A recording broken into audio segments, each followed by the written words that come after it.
بسم اللہ الرحمن الرحیم۔ ڈیئر آڈینس، السلام علیکم۔ میں سب سے پہلے آپ لوگوں کو رمضان شریف کی مبارکباد پیش کرنا چاہتا ہوں کہ آپ لوگ بہت خوش قسمت ہیں جنہیں اللہ تبارک و تعالیٰ نے آپ کی زندگی میں رمضان شریف کا جو مہینہ ہے یہ عنایت فرمایا ہے۔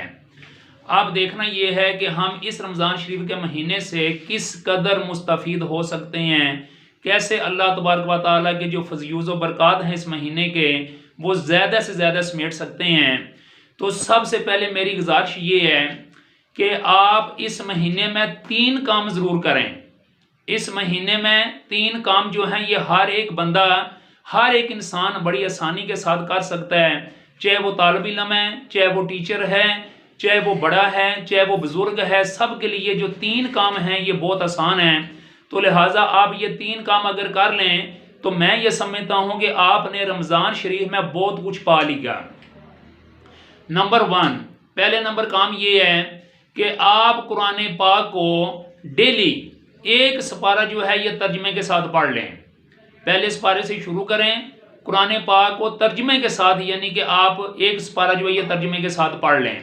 اس کا طریقہ یہ بھی ہے کہ بعض لوگوں کو یہ عادت ہوتی ہے یا بعض لوگ تلاوت کرنا چاہتے ہیں، آپ ایک اربع تلاوت کریں پھر اس کا ترجمہ پڑھ لیں، پھر نصف تک آپ تلاوت کریں پھر اس کا ترجمہ پڑھ لیں، اس طرح تیسرا حصہ پھر پورا یعنی کہ سپارہ جو ہے، تو آپ اس طرح یعنی کہ ایک ایک سپارہ جو ہے تلاوت قرآن پاک بھی ہو جائے گی اور ساتھ اس کے ترجمہ بھی ہو جائے گا۔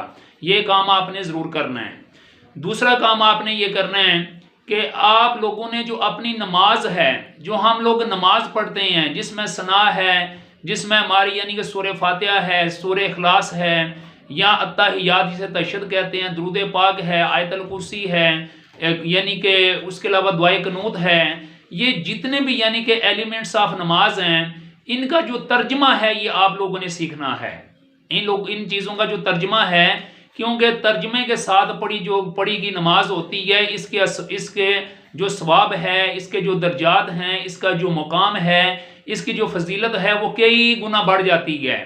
تو لہٰذا دوسرا کام آپ نے یہ کرنا ہے کہ جو پوری نماز ہے اس کو ترجمے کے ساتھ آپ نے سیکھنا ہے۔ تیسرا کام that is also very important, اور وہ تیسرا کام یہ ہے کہ نماز کے اندر 100 چھوٹے بڑے مسائل ہیں، جیسے 13 فرائض ہیں، 14 واجبات ہیں، 21 سنتیں ہیں، 5 مستحب ہیں اور 18 مفسدات ہیں، 29 مکروہات ہیں، یہ ٹوٹل 100 مسائل بن جاتے ہیں۔ ہم لوگ اپنی پوری زندگی گزار دیتے ہیں لیکن ہمیں ان مسائل کے بارے میں پتہ نہیں ہوتا۔ آج ہم لوگ نماز ادا کرتے ہیں لیکن ہم کہتے ہیں جی کہ ہمیں یعنی نہ تو دعائیں قبول ہوتی ہیں اور نہ ہی ہمارے اندر اس طرح کی وہ پرہیزگاری یا تقوی کی کیفیت پیدا ہوتی ہے۔ ریزن بیہائنڈ دس کہ ہمیں نماز کے جو مسائل ہیں 100 ان کے بارے میں پتہ نہیں ہے۔ لہٰذا آپ لوگوں کے پاس یہ ایک بہت اچھا موقع ہے کہ رمضان شریف کے اندر آپ نماز کے یہ 100 مسائل سیکھ لیں، جس سے آپ کی نماز کی نورانیت، اس کا اثر، اس کی جو تاثیر ہے وہ کئی گنا زیادہ بڑھ جائے گی۔ تو میں ایک بار پھر دوبارہ ریپیٹ کرنا چاہوں گا کہ 3 کام آپ نے ضرور کرنے ہیں۔ نمبر 1 کہ قرآن پاک جو ہے ترجمے کے ساتھ آپ نے پورے کا پورا پڑھنا ہے۔ کوئی بھی اردو ترجمہ لے لیں، کسی بھی، آج کل ڈائریکٹ یعنی کہ ترجمہ مل جاتا ہے، اور ویسے بھی آیت با آیت کا یعنی کہ آیت کے لحاظ سے بھی ترجمہ موجود ہے، تو وہ ضرور پڑھیں تاکہ بہت ساری غلط فہمیاں اور منفی سوچیں جو ہیں وہ آپ کی دور ہو سکیں۔ دوسرا آپ نے یہ کرنا ہے کہ جو ہم نماز پڑھتے ہیں اس نماز کے ترجمے کا ہمیں پتہ نہیں ہے، تو یہ جو ترجمہ ہے یہ ہمیں سارے کا سارا آنا چاہیے تاکہ ہماری نماز جو ہے اس میں زیادہ وزن، قوت اور طاقت پیدا ہو سکے۔